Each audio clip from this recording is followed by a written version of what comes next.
Nenewa tuweze kuinuliwa na najua ya kwamba our lives will never be the same again. Bwana asifiwe.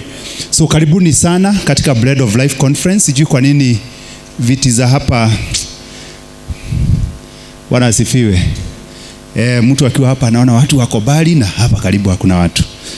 So if you feel like you would want to do something, feel free to do that. Bwana asifiwe. Yeah, if you feel, lakini we kama mahali huko ndio unasikia neno litaingia mzuri, just sit there. Lakini kama unasikia hata ukisonga mbele haitazuia neno kuingia mzuri, unaweza songa. Bwana asifiwe. It's about where you feel comfortable, because this is the house of your Father. As long as it won't affect the way you will hear and understand this word, then feel free to move. Thank you. That is great. Great. We thank God. Ningetaka kuanza rasmi conference yetu ambayo ni conference ya siku kama 4 hivi, kutoka siku ya leo na kesho Jumamosi na Jumapili, ambayo mwanzo wake ni sasa na kilele chake kitakuwa kulaunch kanisa letu la kule Mala Jericho, na naamini ya kwamba tutabarikiwa. Bwana asifiwe. The Bread of Life Conference ni conference ama ni kongamano ambayo tumekuwa nayo sasa. Huu ni mwaka wetu wa 7, and every year we've had this conference, and it has always been such a blessing in our lives. Na ni matumaini yangu ya kwamba hata mwaka huu itakuwa ni kongamano ambayo itakuwa ya baraka. And it is based on our desire, at least once a year we come together for these 3-4 days to just study the word. Hakuna mambo mengi. Bwana asifiwe. It's not a concert. It's a bread of life. We come to eat, we come to feed. Tunakuja kuketi na kufundishwa. Na kwa hivyo wakati mwingi tutautumia katika mafundisho. Wakati mwingi tutautumia katika kufundishwa, na baada ya kufundishwa tutafundishwa tena. Bwana asifiwe. Na naamini ya kwamba tutaweza kubarikiwa tunapofanya hivyo. Dhimu yetu ya mwaka ambayo tumekuwa tukiitazama, Manifesting Christ the Light, ndio ambayo itakayo elekeza mambo mengi katika kongamano letu la mwaka huu. Lakini dhimu ya kongamano hili ni Walking in the Light. That the Bible gives us those images. Iko na image ya we are the light of the world, but there is also an image of walking in the light. Now that we are in the light, we walk in the light. And I'll be giving a brief introduction, but we'll have different speakers wakinena juu ya mambo kadhaa ya ni vipi ambavyo tunaweza kutembea katika mwangaza katika hali tofauti ambazo tuko nazo. Tunaanza conference yetu asubuhi ya leo na neno la utangulizi that I'll do briefly, and then we will get time to pray and ask the Lord that he shall minister to us, he shall be in our midst, and that we shall hear him. After that, at around 11, in the next less than 1 hour, tutakuwa naye Bishop Mwaneki Karura. He has been our what would I say, our standing guest for our Bread of Life Conference from when we started it in is it 2014 or 2015? Must be 2014, 2015 there.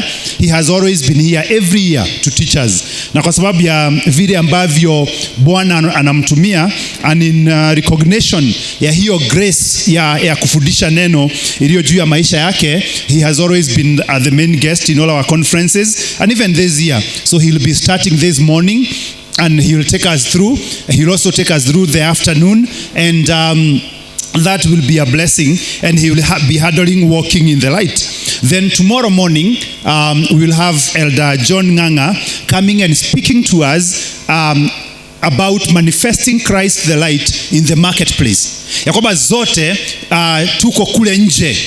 Wengine tuko katika mabiashara, wengine tumeajiriwa within our communities. Mahali tulipo, ni vipi ambavyo tunaweza kudhihirisha Kristo aliye mwangaza katika sehemu zile. And I've reason to him teach this. I've read his books. He has written, John Nganga has written about 20 books. This last year alone, I think he wrote 4. So he has written 20 books. Now, most of these books are either on leadership or how we can represent Christ in the different spheres ambazo Mungu ametupatia nafasi ya kuwa. And he shall be together with us tomorrow morning, and he shall through that session. But before he does that, I will come early in the morning at around 10. He will come at around 11:30. I'll come at around 10, and we'll continue with the teaching I started during our Friday service of hope on the principles of the kingdom. On the principles of the kingdom. Because it is when we understand the principles that operate in the kingdom that we can manifest Christ, the light, in our different spheres as we reign together with him. And I think last Friday, but 2, we added 2 principles, and I'll be looking at a number of other principles during this conference. Then in the afternoon tomorrow, Bishop Mwaneki Karura will be back again talking about walking in the light. Then on Saturday, I'll continue in the morning with kingdom principles and touch on a few other principles that we need to look at. And then from the second session, we shall have Pastor Harrison, who is known here. And I remember I made a promise wakati nilikuwa nafanya introduction ya our theme, na nilipokuwa naongea juu ya the identity of a believer. Kwa sababu hauwezi kumanifest Christ the light kama huelewi vizuri wewe ni nani. And he'll be talking to us about priests and kings, and he has also written a very good book on priests and kings, and it is specifically driven towards understanding our identity as believers, understanding who we are and who God has made us to become, and then living and actualizing that identity ambayo Kristo ametupatia. So on Saturday we'll have Pastor Harrison for the day, na naamini ya kwamba tutabarikiwa. Then on Sunday we'll have our services, our normal services, just like we do them.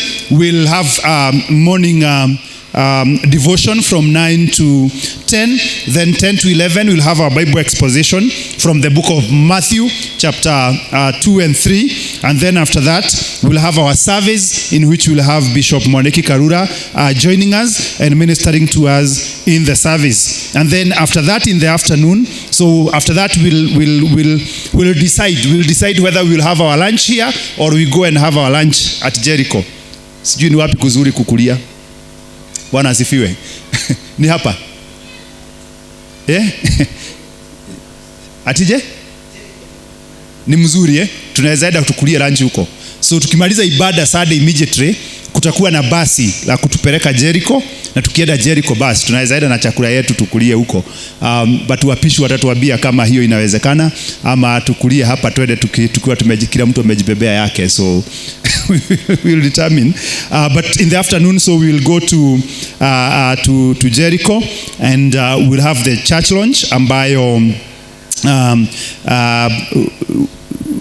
so our presbyter had promised that he would come, but he got an engagement, and so we'll be launching it, and he asked me to represent him as a deputy presbyter. So at that point I will wear my presbytery leadership hat, and we will go dedicate that ground, launch that church, and commission the first members of that church na ianze. Bwana asifiwe. So that is how our Bread of Life conference will be from today to Sunday. I want to believe that we are expectant of the Lord, na tumefungua mioyo yetu ili tuweze kusikia kutoka kwake Bwana. Why we do it this way? Because it's possible to have these 3 days and to invite 15 speakers to come and minister to us. But we prefer having a few speakers, but we allow them to exhaustively take us through the teachings ambazo Mungu ameweka katika mioyo yao. Bwana asifiwe. Yeah, so we give them enough time, we allow them to teach, so that somebody does not come to teach amepatiwa 1 hour or 45 minutes, before asikie ni kama anaanza anakuwa amemaliza, anasema kama ningekuwa na muda tugedaeda. So we give them enough time so that they are able to exhaust they may not exhaust, but they're able to give as much as they can in terms of what the Lord has laid in their hearts. And we are also able to receive and also have time to pray. Have time. There are several sessions ambazo tutazitumia katika maombi. Every day from 9 to 10 we shall be coming, worshiping the Lord, being before the Lord, praying to God, committing ourselves to God and praying for the things ambazo tungetaka Mungu aweze kutufanyia. In the afternoon also, we'll be coming back after lunch at 2 p.m. and then for 30 minutes between 2 and 2:30, we'll be having some beautiful time in the presence of the Lord. Tukiomba, tukimwabudu, tukimwambia aweze kutembea pamoja na sisi. And then after we finish in the evening at 4, we'll also dedicate a few minutes to just be in the presence of the Lord, to seek Him, to pray and to commit ourselves to God. So we shall be able to do that, na naamini ya kwamba tutabarikiwa. Bwana asifiwe. Having said that, allow me to briefly go to the book of Ephesians chapter 5. Ephesians chapter 5.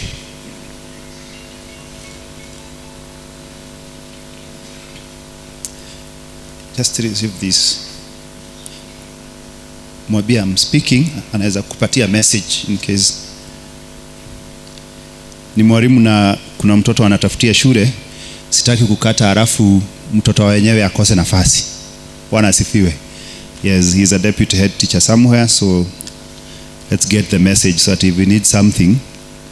I know wale wanapeleka watoto form 1 kutafuta shule wakati huu ni ngumu. Bwana asifiwe. Ni ngumu. I was there last year, so we try to support as much as we can. Ephesians chapter 5. So we look from verse 1 because this is where the theme for our conference is coming from, where Paul is exhorting the church in Ephesus. Tumekuwa tukipitia Ephesians katika our word the light group, na jambo moja ambalo utalipata unapoelewa kanisa la Efeso. Kanisa la Efeso lilikuwa ni kama kanisa la siku hizi tulilo ndani yake. Kanisa ambalo lilikuwa katika mji uliochanganyika mambo mengi sana, ranging from people who would worship other idols, people who had no regard for God, and there was wickedness ambayo ilikuwa inaendelea. You know, just like Corinth, a lot of immorality within the city, but the church was there in the middle.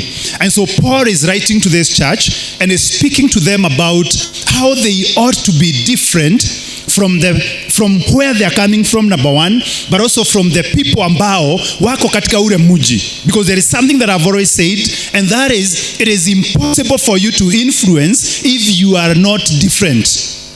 Bwana asifiwe. It is impossible for you to influence if you are not different. Na diposa unaona ya kwamba for us to influence our communities, lazima kuwe na kitu ambacho kinatuweka kando, kinatudhihirisha. Kwa sababu hatusemi ya kwamba hatutashirikiana nao katika mambo fulani.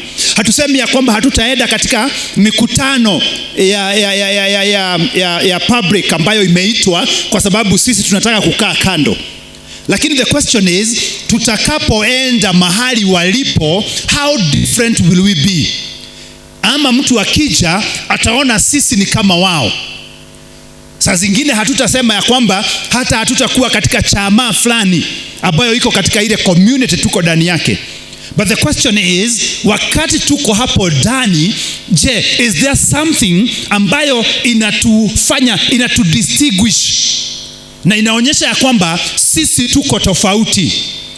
Na ili tunapokuwa tofauti, watu wale wakiwa hapa wanatuona tukiwa pale, ndio tuko pamoja na wao, lakini kitabia, mazungumzo, katika utendaji wa mambo, wanapotutazama wanaona kuna tofauti, na kwa hivyo kuna tamaa inayozaliwa ndani yao kuwa kama vile tulivyo. Bwana asifiwe. Ya kwamba mikutano tuko na wao, shuleni tuko na wao, kazini tuko na wao, lakini hata kama I am an accountant na yeye ni accountant, there is a difference within me by virtue of being a believer. And so we can only influence for Christ if we are different. And Christ wrote, there are so many places where he would show, be distinct. Even when he talks about anxiety, anasema ya kwamba msije mkafadhaika mioyo, mtakula nini ama mtakunywa nini. Sababu gani? Hata wale wa ulimwengu wanafadhaika na the same things. So he is asking, if you are troubled about the same things that are troubling those ones, then what difference will it be between you and them? Anasema kwingine ya kwamba msipende tu wale wanaowapenda, kwa sababu hata walio wa ulimwengu wanalitenda hilo. And the question is, mkipenda wale wanaowapenda, tofauti kati yenu na wale wa ulimwengu itakuwa gani? And that reveals the desire of Christ for us to be different. Praise the name of the Lord. And Paul writes to this church at Ephesus. Let us read chapter 5. We shall see how far we go and then take a look at it. He starts by telling them, follow God's example, therefore, as dearly loved children, and walk in the way of love, just as Christ loved us, and gave himself up for us as a flagrant offering and sacrifice to God. But among you, there must not be even a hint of sexual immorality or any kind of impurity or of greed, because these are improper for God's holy people. Nor should there be obscenity, foolish talk, or coarse joking, which are out of praise, but rather thanksgiving. For of these you can be sure, no immoral, impure, or greedy person, such a person is an idolater, has any inheritance in the kingdom of Christ and of God. Let no one deceive you with empty words, for because of such things God's wrath comes on those who are disobedient. Therefore, do not be partners with them, for you were once darkness, but now you are light in the Lord. Going back to being light. Live as children of light. For the fruit of the light consists in all goodness, righteousness, and truth. And find out what pleases the Lord. Have nothing to do with fruitless deeds of darkness, but rather expose them. And you can continue looking at all that as Paul talks about walking in the light. But let me slowly just break it down a bit na ili iwe msaada kwetu. The first thing ambayo Paulo analeta from the beginning is we should be imitators of God. Bwana asifiwe. That we should be imitators of God as beloved children. And so going to the book of 1 John chapter 3, that see what manner of love that the Lord has lavished upon us, that we are children of God. Then I have always said that wakati unapokuwa mtoto wa Mungu, they are not only privileges that come your way, there are also obligations that are laid upon you. And one of the obligations laid upon you is to be an imitator of your father, is to be like your father. And that takes us to what we have always said, the knowledge of God. That it is impossible for you to imitate God, to be like him, if you do not know him. And therefore, it starts by knowing him. And after you know him, and you know how he behaves, then you imitate him.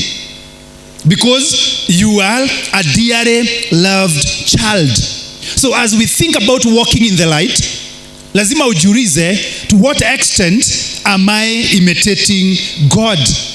And Christ himself, being God and coming to show us the representation of God, and by his coming, giving us a perspective. Yani, one of the things ambayo mimi husema ilikuwa sababu ya Kristo kuja, ni ili kutupatia mfano wa vile ambavyo tunaweza kuishi katika ulimwengu. So unajiuliza, alipoinukiwa alibehave namna gani? Alipotukanwa alibehave namna gani? Alipoabiwa mambo sio ya ukweli alibehave namna gani? So you must ask yourself, how did Christ behave? Alipoona watu wakiwa na shida, what was his response? Because I believe that Christ's response would be what I can refer as to God's response. And so if I'm able to find my bearing and get to a point where I can imitate Christ, then I can comfortably say I am imitating God as a beloved child. Bwana asifiwe. That if I can take a journey to understand how did Christ live on earth and how did he do things, and then I imitate him, I do things like him. I ask myself, if Christ was in this situation, having behaved the way he behaved when he was on earth, then how would he handle things? Then I would be an imitator. You must always, am I imitating? And it's such a tall order. It's something that we yearn for.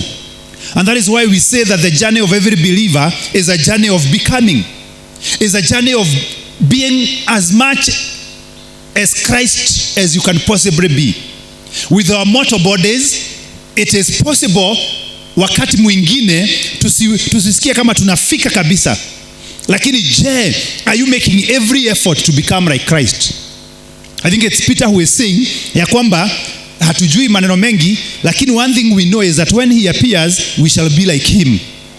Bwana asifiwe. And that is not an event that happens. It's a journey that we take. That yesterday, I couldn't forgive.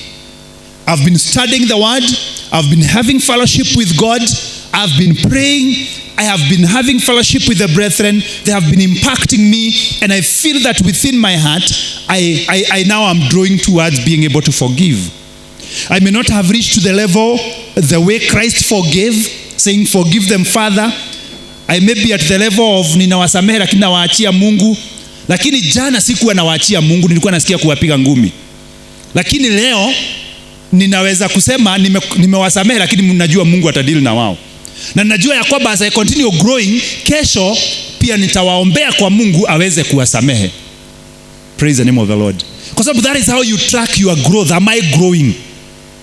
Ya kwamba jana nilipopata watu wakiwa na njaa, wakiwa na shida, my response ilikuwa si hata wao wanaweza kuhasa na wafanya kazi kama everybody else. Lakini siku ya leo, I feel that when I see people suffering, there is some compassion within my heart. Praise the name of the Lord. That ya kwamba jana ninapotembea na kuona mlevi amelala kwenye mtaro, nilikuwa namwangalia na shida, kwani hana akili. Akienda kukunywa hakuwa anatumia akili mzuri, si ni pesa yake alienda kukunywa, na nilikuwa naenda on my own way. Lakini as I continue fellowshipping with Christ, as I continue studying the word, as I continue fellowshipping with brethren, there is something that has been birthed within me. And so today when I find that man, I feel for him. I feel for the lost soul. I mourn and desire that he could come to Christ. I don't have the confidence to go and talk to him. I don't have the confidence to go and preach to him. But there is something that is birthed within me, ambayo inaniambia something needs to be done. So I have grown. Then tomorrow, when you see the same man, you who would not have been able to go and minister to them, you feel siwezi kumwacha hapa. Bwana asifiwe. Siwezi, nataka nimshike mkono nimuinue asimame. Atakapo simama, nitembee na yeye nikimwambia mambo ya huyu Mungu wangu mpaka afike nyumbani. Inamaanisha kutoka ile siku ambayo ulisema ni pesa yake alikunywa shauri yake, mpaka hii siku ambayo umeweza kumhurumia, umeweza kumnenea, umeweza kubeba huo mzigo katika wakati wako wa maombi yako ya kibinafsi, moyo wako umelia sana kwa sababu yake. There is growth that has taken place. And that growth is a growth of becoming like Christ. Praise the name of the Lord. That what moves the heart of Christ becomes now what moves you. What moves the heart of Christ becomes what moves you. You have moved from being the Levite or the priest who found the person who had been beaten and injured, and he thought going to church is more important. I can't defile myself with this guy. And he runs to church. But now you have reached a point where you can be like the good Samaritan. Ya kwamba naweza acha kwanza kwenda kanisa, siwezi kumtazama huyu kama mtu atakaye nichafua, but let me minister to the need of this person. Have there been a shift? Have there been a growth? Have there been a difference in the way you think? Have there been a difference in the way you handle things? The way you handle people? That is what becomes growth in your life. Praise the name of the Lord. And the emphasis here is that you are yearning to become like Christ. You're making every effort to become like Christ. And everything that is being done, and as a church, we must ask ourselves, the programs that we have, the things that we do they in any way impact and help believers to grow and become good imitators of our God? Because you can have programs that are self-seeking. You can have programs that are just helping people, self-fulfill themselves, feel good about themselves, but not yearn to become like Christ, not yearn to be imitators of God. And I want to believe that can happen in our lives. Praise the name of the Lord. Verse 2 says, and walk in the way of love, just as Christ loved us and gave himself up for us as a flagrant offering and a sacrifice to God. One or two things here. The first one is that we are demanded to give what we have received. Bwana asifiwe. Ya kwamba upendo ambao unakuwa demanded kutoka kwetu unakuwa informed na upendo ambao tumepokea. Na sio kupokea tu tumepokea, bali Kristo amekuwa kielelezo katika ule upendo. That it is impossible for us to impact our communities until we practice, until we walk in the way of love, just as Christ loved us. And during the when I will be talking about the principles of the kingdom, I'll be talking about the principle of reciprocation. The principle of reciprocation, that what has been done to you is expected that you do it. You reciprocate. What has been given to you is expected that you give. That we are not those who ni holding, ile ya kuhold.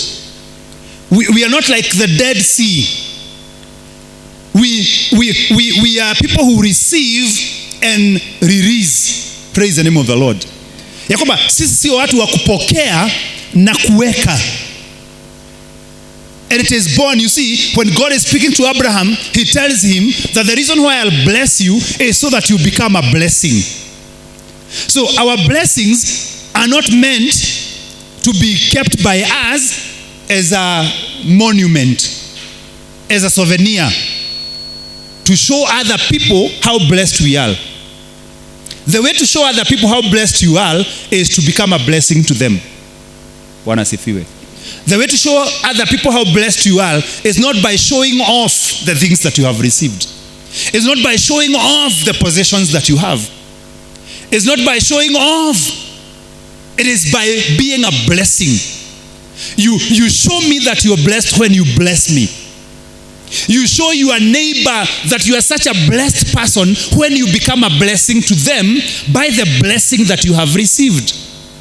And so Paul is telling them, walk in the way of love just as Christ has loved you. So now that we have received love from Christ, ask yourself, how can I now release that love? And it is not only love, but love represents so many things. And there are many ways of showing love. But you are asking yourself, now that I have received, how can I give? And he says, he gave himself up for us as a flagrant. So what is Paul saying? That you also give yourself up. Give yourself up for other people as a flagrant offering and a sacrifice to God. Bwana asifiwe. Ya kwamba we don't serve God, we don't show love from a place of comfort. And I think I said that when I was giving the introduction to this theme. That we don't manifest Christ the light from a place of comfort, from a place of convenience. It is many times from a place of discomfort. It is many times from even a place of pain. Bwana asifiwe. Ya kwamba ili uweze kuonyesha upendo, there is a lot of sacrifice you have to make. Because if you are to be like Christ, who showed love by offering himself as a flagrant offering, dying on the cross for us, then unapata ya kwamba ili sisi nasi tuonyeshe upendo. Hatuonyeshi upendo from the leftovers. Hatuonyeshi upendo baada ya kujishibisha, na kwa hivyo kilichombaki katika comfort yetu tunaweza kupeana. Hapana, tunaonyesha upendo kwa kupeana kile ambacho tunasikia ingekuwa vyema kama tungekihifadhi kwetu sisi wenyewe. Bwana asifiwe. And so we are getting out of places of comfort and entering into places of sacrifice. And we are sacrificing ourselves. And why are we sacrificing ourselves? Not because of the people that we are showing love, but because our sacrificing ourselves for them is a flagrant offering to God. And so our good deeds are not meant to receive accolades from the people that we are showing the good deeds, but they are meant to please God as a fragrance as he sits on his throne. Bwana asifiwe. Because the trouble we get into is when we are driven by a desire ya watu to clap for us and to be happy, ndio utapatana na watu wakisema mimi nitaacha kusaidia watu kwa sababu watu hawana shukrani. Kwa sababu ya nini? Ulikuwa unatafuta shukrani. Ulikuwa unatafuta kufanyia watu mambo ili wafurahishwe na wewe. Ama mimi sitasaidia watu kwa sababu nimewasaidia, na mimi wakati wangu wa haja nimejipata nikiwa peke yangu. Kwa nini unasema hivyo? Kwa sababu ulikuwa unawasaidia ili siku yako wakukujie. Of course that is scripture, but it must not be our driver. The scripture is clear. He who refreshes others will also be refreshed. Lakini hujaambiwa ya kwamba those you refreshed are the ones who will come to refresh you. Actually, what I've realized ni ya kwamba watu wale unasaidia, most of them will never come to help you. Even Jesus said that help people who will not help, so that your reward remains only with God. Bwana asifiwe. Kwa hivyo unasaidia watu ambao hawatawahi weza kukusaidia, na ili malipo yako iwe inatoka kwake Mungu. And so our giving, our sacrifice, our offering to be a blessing to other people. And we can be a blessing in many ways. Whether materially, whether through compassion, whether through sacrificing our time to be with people, whether ministering to them. Sometimes these things require a lot of sacrifice. Sometimes they require going low and humbling ourselves to where they are. But why are we doing this? For a fragrance to get to God. Praise the name of the Lord. And so the question I ask myself is not whether this person is happy with me, is not whether this person is grateful, is not whether is my act acceptable before God as a flagrant offering. Praise the name of the Lord. Is my action acceptable before God as a flagrant offering and a sacrifice to him? So walk in the way of love, just as Christ loved us and gave himself up for us as a flagrant offering and a sacrifice to God. So our acts are to God. And so my question is God appreciating what I'm doing? It doesn't matter whether people are not appreciating. Sometimes they'll appreciate. It is very fulfilling. Sometimes they will not. But is God seeing and appreciating? Am I doing this for God? And the intent and the attitude towards the things we do is very important. And that is why Jesus in the Sermon on the Mountain is saying that when you do these things, don't do them like the Pharisees who stand in the streets, who do them before people that they may be seen. So your reward is equated to your intent. If your reward is to be seen, the moment you are seen, you have been rewarded. Bwana asifiwe. Kama nafanya kitu ili watu waone Warui anasaidiaga sana, then wakiona nishapokea my reward and it is enough. But when you do it for God, then it is from God that you receive your reward. Praise the name of the Lord. People may see, but that was not your objective. Verse 3 says, but among you there must not be even a hint of sexual immorality or any kind of impurity or of greed, because these are improper for God's holy people. Praise the name of the Lord.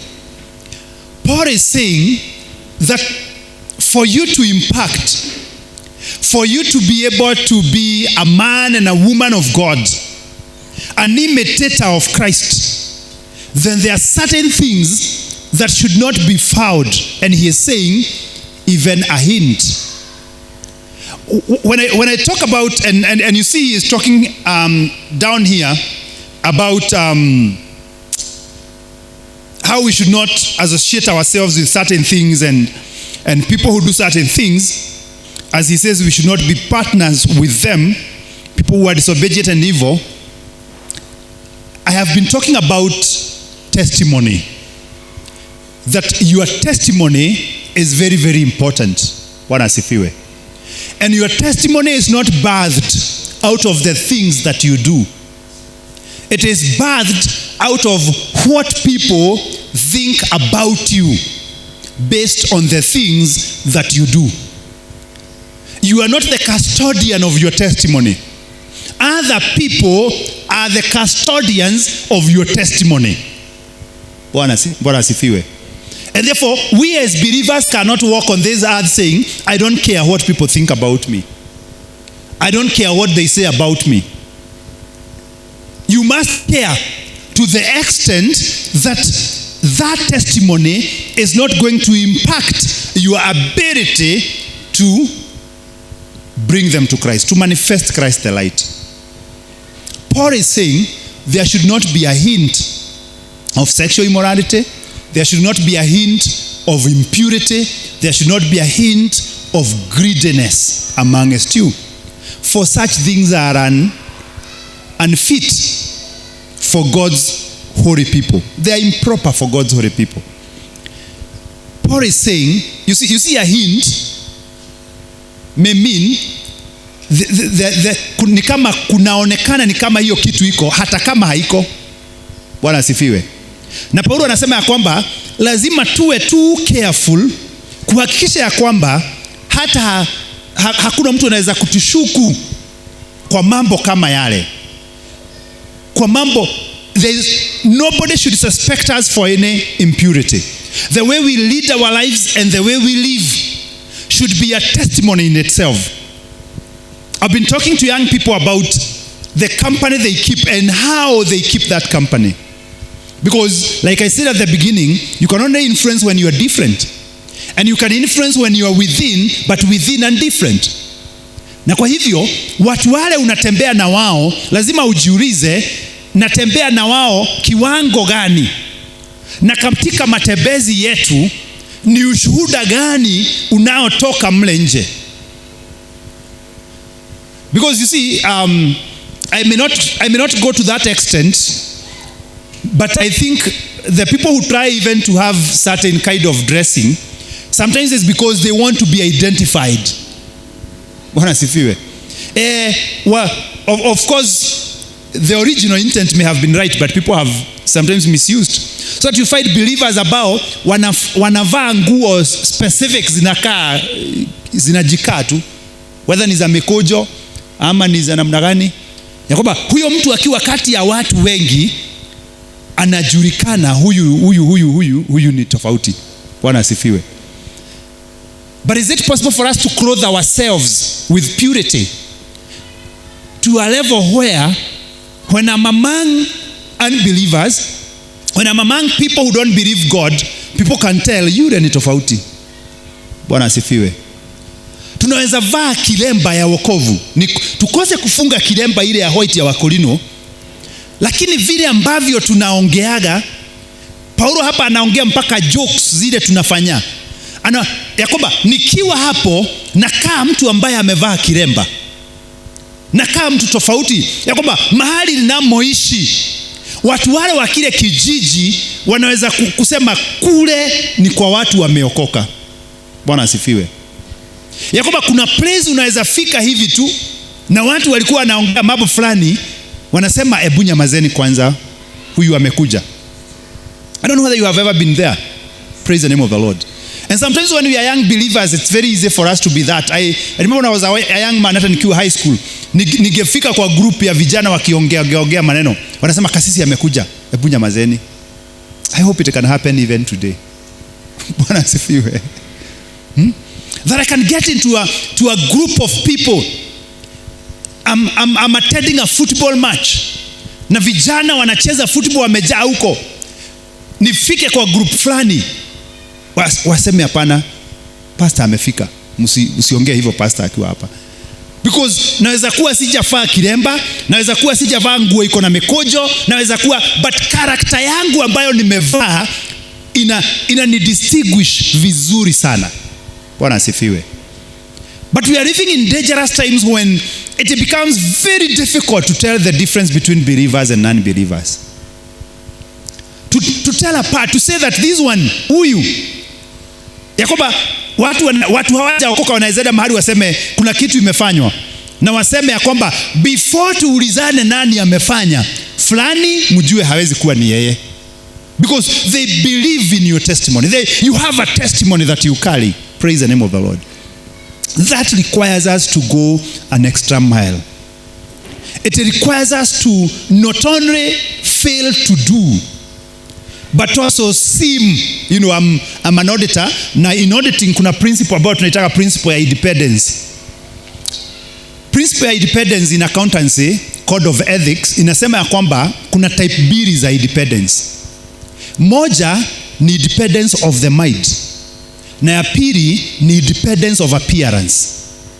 Ya kwamba wewe kama unafanya kazi ya auditing ama accountancy, lazima ukuwe independent. Ni kusema ya kwamba zile kauli utakazozifanya haziadhiriwi na kitu chochote. And that is why kama we ni auditor na katika hiyo kampuni unaenda kuaudit, ndugu yako ndiye director, unaambiwa ya kwamba hauwezi kuwa objective.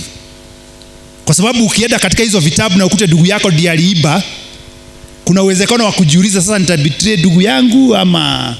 Na kwa hivyo unaambiwa kazi kama hiyo usifanye. Kwa nini? Kwa sababu hautakuwa na independence of mind. Lakini tunaambiwa pia there should be independence of appearance.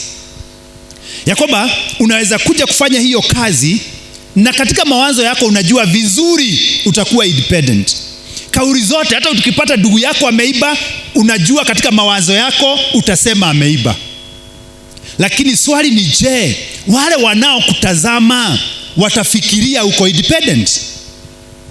So ndio wewe unajua katika mawazo uko independent, lakini mtu mwingine hapo nje akisikia Warui ndiye aliaudit hiyo kampuni na director wa hiyo kampuni ni ndugu yake, watasema nini?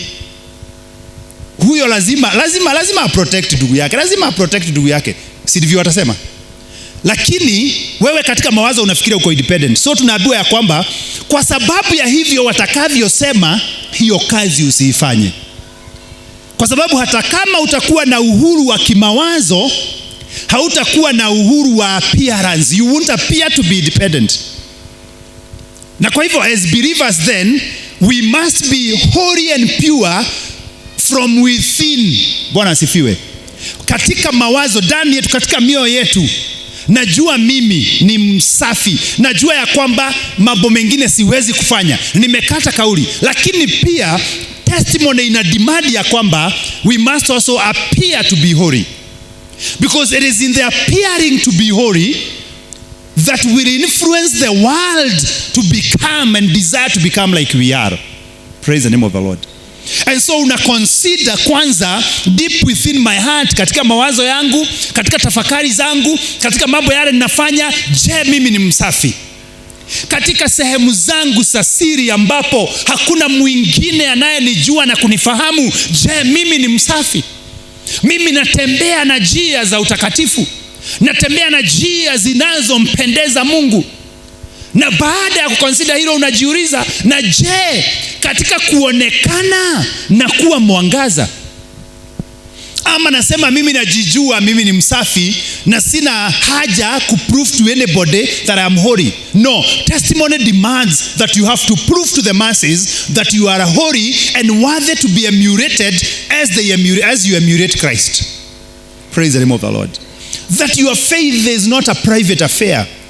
That in Christianity we don't have secret agents. Secret agents ni watu ambao wanajificha, like when I think nowadays that reduced, but when we were joining university and kitambo, we would be told ya kwamba kuna watu ambao wanakujaga university, yeye ni CID, yeye ni mtu, ni askari wa serikali, lakini anakuja na ana enroll kosi na anaanza kusoma na nyinyi, lakini anasoma na nyinyi kwa sababu kuna kitu ana investigate, ama kijijini kunafanyika kitu katika kijiji fulani na serikali ingetaka kuinvestigate nini ilifanyika. So unapata ya kwamba mtu wa DCI investigator anakuja, anaweza kodesha kashamba ama anunue kashamba, anajenga kanyumba tu kanakaa hoheha kama bati, anavaa tu kama nyinyi, analima kama nyinyi, anakuja chama yenu kule mnaenda chama, anakuja kuomba moto kwako, anakuja kuomba getheri kwako, lakini kumbe ni investigation anafanya. Na anaweza kaa hapo miaka 2-3, mnaigiana, mnapeana story zote, mnamwambia hata huyu hapa aliuawa, ni fulani alimuua, ni yeye, hata vile walikuwa anafanya investigation yake yote, akimaliza anarudisha report. Those are secret agents. In Christianity, we don't need secret agents. Praise the name of the Lord. We don't need people who disguise themselves to be something different. We need people who will come out, I am a believer. Wherever I go, I am a believer. Praise the name of the Lord. Nikienda kila mahali najulikana. Sijifichi, sijifuniki. And sometimes when you come out clearly, there's always a cost to pay. There's always a sacrifice you have to make. There are certain benefits you won't have. There are certain people who will be uncomfortable relating with you kwa sababu ya vile ambavyo umetokezea as a believer. Bwana asifiwe. We are living in days of technology. Siku ambazo mitandao ni mingi. And we have many believers ambao wanajificha huko kwa mitandao. Hawezi kufikiria, hawezi hata kupata hint ya kwamba he is a believer by going through their profiles. By looking at the things that they post, you cannot tell even this is a believer.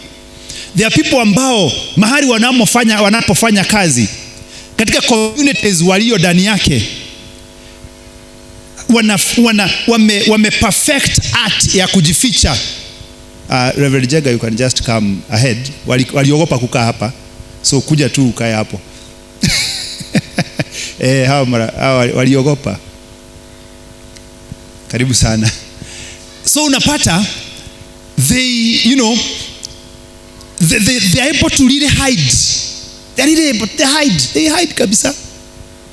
But do you know, if you are a good believer, it's difficult to hide as a Christian. It's actually a very difficult work.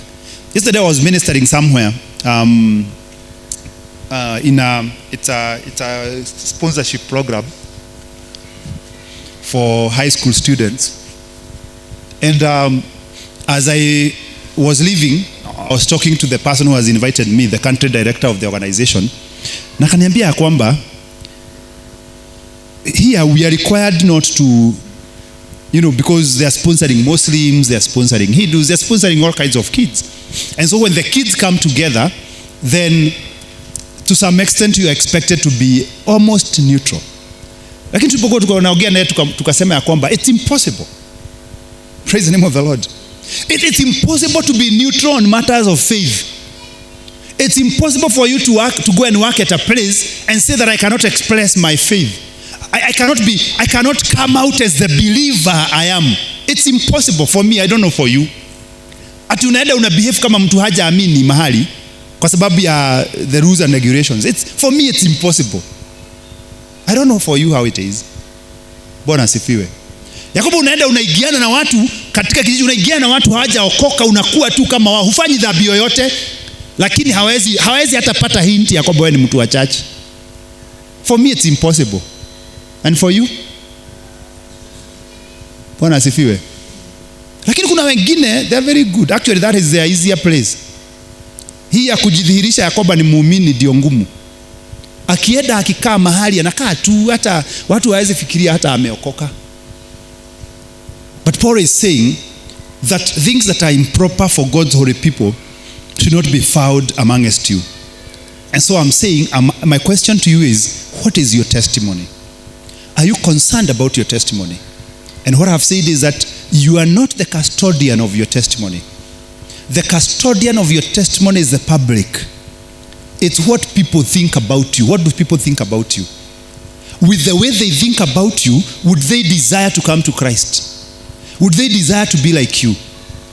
And you know, watu wale hawajaokoka ni kama wanakuwa na marking scheme mzuri ya watu wameokoka kuliko sisi. Unakuja unawaambia kwamba Kristo anakupenda, unatakiwa kuokoka. Anakuambia niokoke kama fulani, na anaanza kukuhesabia. Anakuwa na marking scheme ya kwamba watu wa ulimwengu wanajua vile sisi ambao tumeokoka tunatakiwa kubehave kuliko sisi vile tunavyojua. I don't know whether you have found yourself there. Ya kwamba watu wenye hawajaokoka wako na marking scheme mzuri ya watu wenye wameokoka, na kule wanaanguka. Wao ndio huwa wana mark hiyo exam. Bwana asifiwe. Na kwa hivyo lazima ukue concerned. Huwezi enda katika ulimwengu ukisema I don't care what they say, I don't care what they think about you. No, you cannot manifest Christ the light when you don't care what they think about you. Praise the name of the Lord. He continues saying in verse 4 of Ephesians 5, nor should there be obscenity, foolish talk, or coarse joking which is out of place, but rather thanksgiving. For of this you can be sure, no immoral, impure, or greedy person has any inheritance in the kingdom of Christ and of God. So Paul is saying, actually, when I look at this, I see Paul giving an example, communicating to us that there are things that we don't pay too much attention to, but they can be what prevents us from having an inheritance in the kingdom. Bwana asifiwe. When he talks about coarse joking, when he talks about foolish talk, which are out of place, he is saying, you must be careful even of the smallest things. Kuna vitu dogo dogo ambazo hatutilii mkazo. Kwa sababu unajua hatari ya Wakristo niseme kufanya nini? Ni kuweka vitu like kuna vitu wanaonaga ni mzito sana, na kuna zingine wanaona ni rahisi. Kuna dhambi zingine wanaonaga ni kubwa sana, na kuna zingine zinaonekanaga hiyo ni kidogo kidogo. Bwana asifiwe. Lakini shida ni ya kwamba hiyo kidogo kidogo ndio itazuia your ability to imitate God your Father. Ndio itazuia your ability to impact and influence the people. There are the small things that prevent us from becoming light. It is the jokes that we make that will make people go saying, vile anaongea si kama mtu ameokoka. So unapata sio sexual immorality inafanya wakatae kuja, ni kwa sababu ya vitu tudogo tunapotukia. And so the way we take those things that we see as huge and big sins, the seriousness we carry them with should be the same seriousness we carry with the things we think are simple, the things we think are like hii ni kawaida tu ya maisha. But that becomes what prevents you from achieving. So after he has talked about there should be no hint of sexual immorality, there should be no hint of impurity, there should be no hint of greediness, he also says there should be no obscenity, there should be no foolish talk, there should be no coarse joking. So don't only focus on the big ones, focus on the small ones too.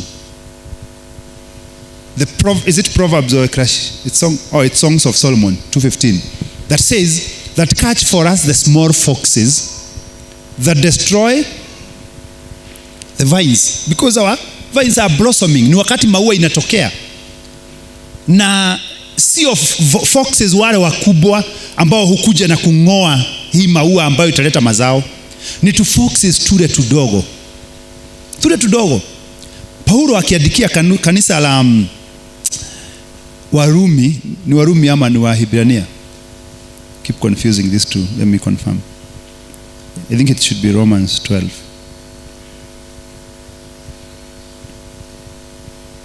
Yes, Romans 12. Anasema ya kwamba if you go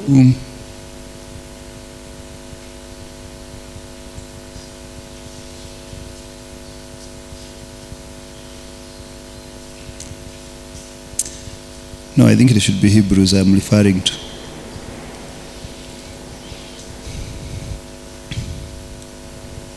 Yes, it's Hebrews 12, where he says, therefore, since we are surrounded by such a great cloud of witnesses, let us throw off everything that hinders and the sin that so easily entangles us. Praise the name of the Lord. Not that huge sin that most probably will never happen to your life.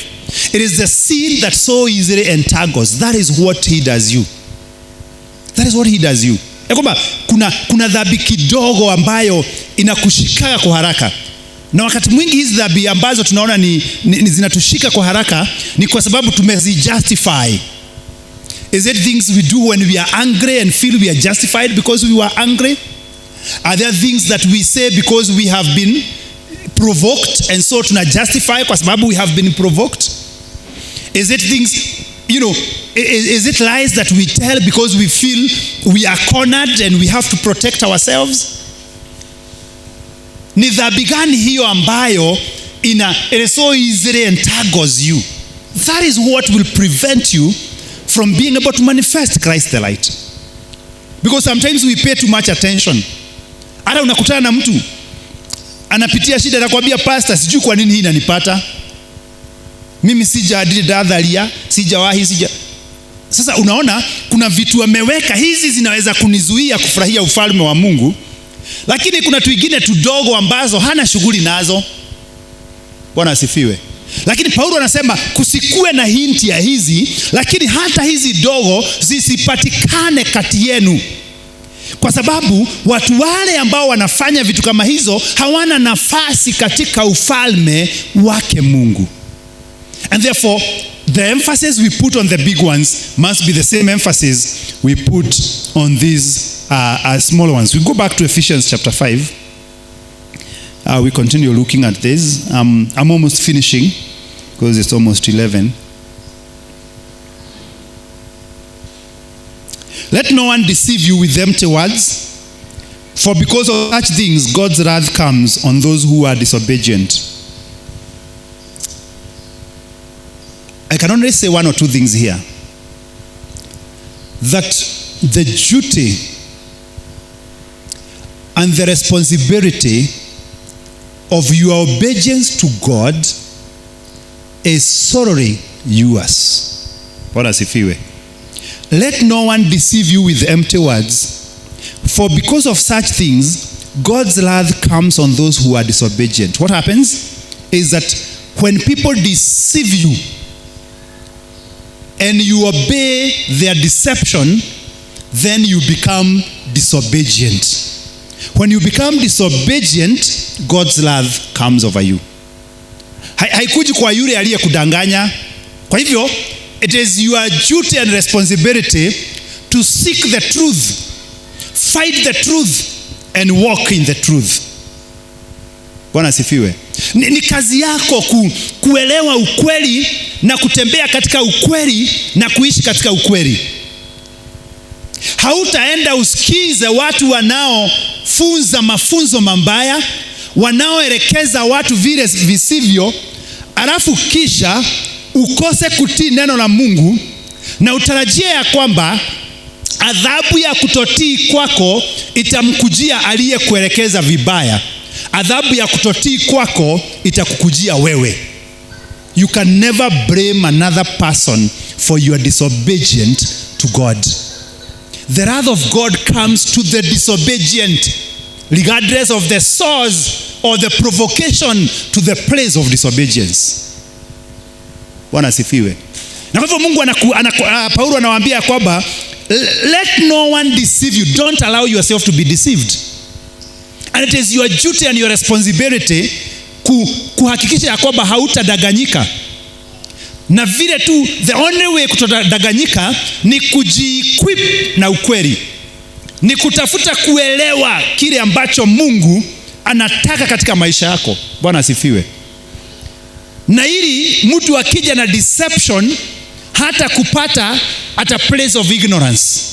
Hata kupata mahali ambapo haujui, hauelewi. Bwana asifiwe.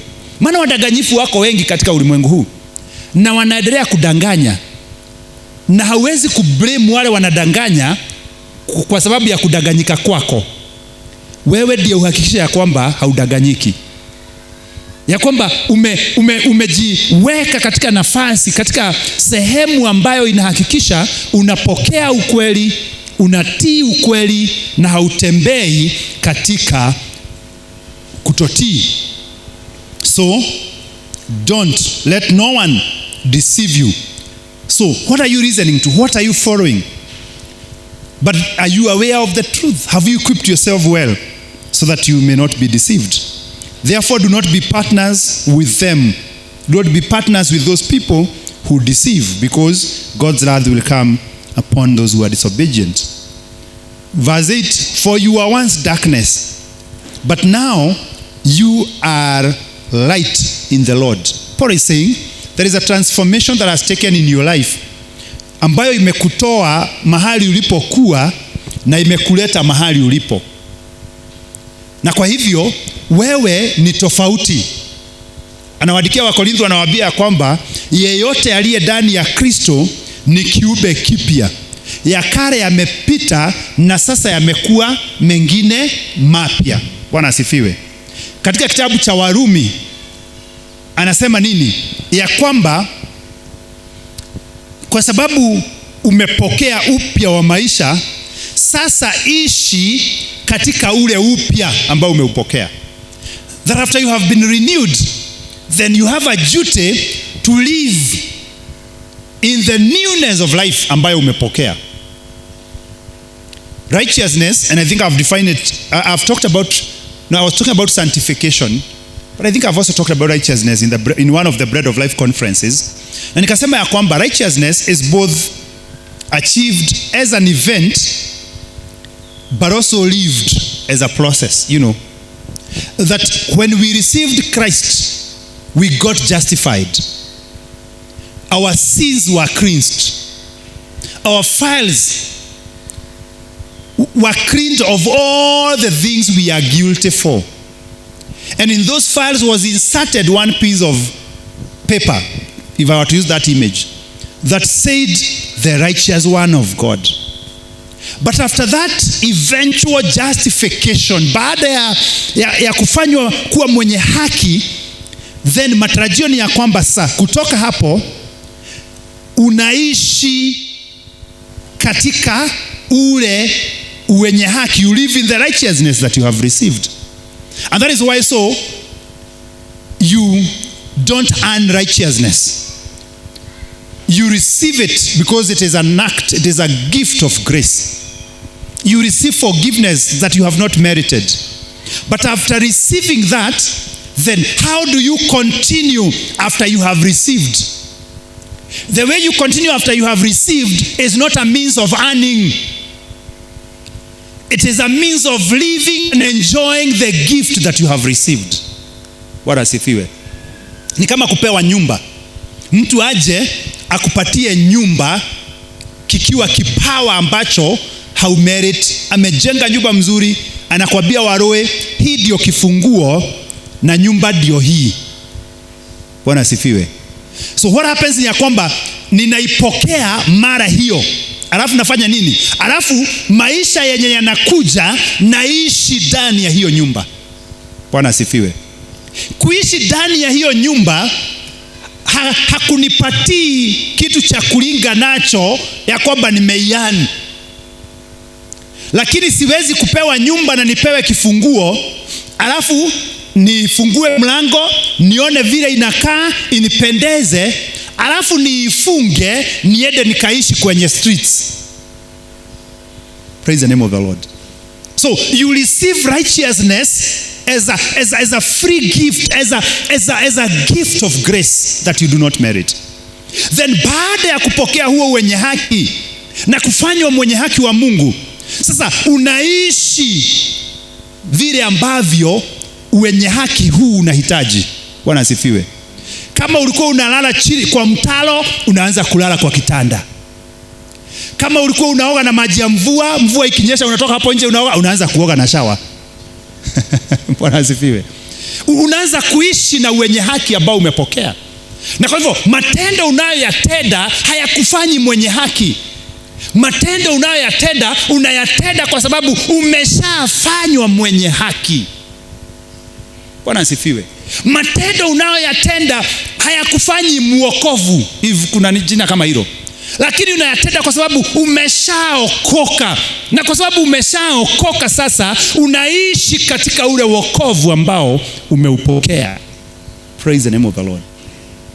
Na kwa hivyo Paulo anawaambia mlikuwa kwenye giza, mliishi gizani, lakini sasa nyinyi mmekuwa nuru. Bwana asifiwe. Hamjakuwa nuru kwa sababu ya kitu chochote ambacho mmekifanya. Mmekuwa nuru kwa sababu ya rehema zake Mungu. Ni Kristo ambaye ameingia ndani yenu akajivika nyinyi akawafanya nuru kama yeye alivyo. Na kwa sababu Kristo amewafanya nuru, ishini kama watoto wa nuru. Bwana asifiwe. Live like the children of light. And then verse 9 anawaambia, for the fruit of light consists of all goodness, righteousness and truth. Swali analo liuliza ni kwamba ni vipi ambavyo mtadhihirika kama watoto wa nuru? Ni vipi ambavyo mtadhihirika?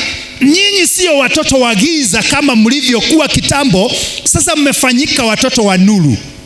Ni katika matendo yenu, ni katika mienendo yenu. Mathayo 5 inasema nini?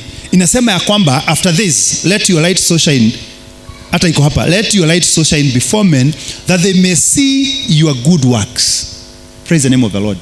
Ya kwamba baada ya kupokea mwangaza, baada ya kuondolewa sehemu ya giza na kuletwa sehemu ya mwangaza, kuna matendo yatakayozaliwa, na watu wakiona haya matendo watamtukuza Baba yenu aliye mbinguni. Na kwa hivyo matendo haya hatuyafanyi ili tuwe mwangaza. Tunayafanya kwa sababu sisi tayari ni mwangaza. Na tunapoyafanya, wale wanaoona yale matendo, the testimony I was talking about, wale wanaoona yale matendo wanamtukuza Baba yenu aliye juu mbinguni. And so the question would be, if I was darkness and now I am light, am I living in the newness of life that has brought light in my life? And find out what pleases the Lord. So live as children of light and find out what pleases the Lord. So we are finishing by saying, walking in the light is finding out what pleases the Lord and doing that which pleases the Lord. And you can continue reading. It says, have nothing to do with the fruitless deeds of darkness, but rather expose them. And we can look at that some other time. Because it places an obligation. It makes sure that a Christian is not a passive observer of what happens. That a believer anatembea kwenye mwangaza. Nayo matendo ya giza hayaangalii tu na kusema shauri yake. Kama vile mwangaza hufanya, anaya expose. Praise the name of the Lord. So you are not a passive observer of the ills in the world. And I've always given the example of Ezekiel. Yes, it's Ezekiel ambaye alionyeshwa in a vision, na akaonyeshwa malaika mmoja, akaambiwa ya kwamba chukua kalamu na rangi, eda ukiweka muhuri ama alama, sio kwa yule ambaye hatendi maovu, kwa yule ambaye akiona maovu yanayofanywa Israeli moyo wake unahuzunika. Bwana asifiwe. Ya kwamba God is not only interested in our not doing that which is evil, He is also interested in our attitude. He is interested in what are we doing about it. And that is why I said that growth is when you come from the place of passiveness. When you come from the place ambapo unatazama mambo vile yanavyofanywa, unatazama huyu mlevi akiwa amelala kwenye mtalo na unasikia it doesn't concern you. Unasikia hata haikuguzi mahali. Karibu sana Bishop. Unasikia and mom. Yes. Unasikia ni kama haikuguzi mahali. But tomorrow when you realize that it touches your heart, Tomorrow when you realize that it is bringing some mourning within you, una realize I am growing. Bwana asifiwe. Then the other day when you feel I must do something about it, huyu mlevi siwezi kumwacha hapa, you have really grown. You have come from the place where you had no feelings for people who are perishing, whether you never felt anything about them, but you are now at a point where you are saying, I must do something about the evil in this society. God is seeking for believers who are not passive, who are not saying it is not happening to me, who are saying mimi nimeokoka, mimi naishi vizuri, shauri yao hawa wako huko. God is seeking for believers who are willing to rise to the occasion and do something. So Ezekiel akaambiwa, weka alama kwa kila mmoja ambaye anahuzunika katika moyo wake anapoona maovu yanayofanywa Israeli. When you see the evil in our society, when you see the things that are happening, is there anything that is birthed within? Is there mourning katika moyo wako? Bwana asifiwe. Praise the name of the Lord.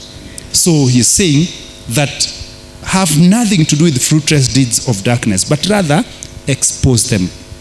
Expose them. So we'll get up to there, and I want to believe that is a good introduction message, na najua ya kwamba tumeipokea, and so I request tusimame, we get a brief moment to just go before the Lord.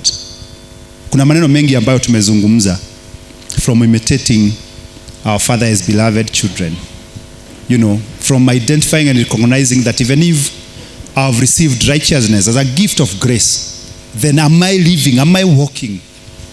You know, how is my testimony? And we have said you are not the custodian of your testimony. The people out there, it is the people who will see your good works and glorify your Father in heaven. So the custodian of your testimony are the people out there. What testimony do they have? And are you concerned about that testimony? Or request praise and worship. Watuongoze tu na a short chorus ya kumwabudu Bwana, and then we go before the Lord in prayer, and then we get to the next session. Our bishop is here, na najua ametayarishwa vizuri na Mungu ili kuweza kutunenea.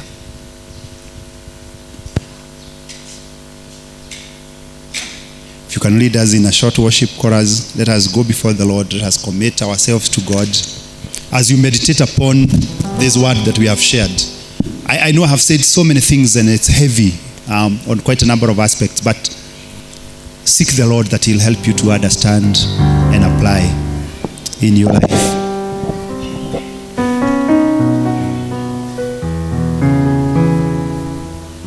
Hakuna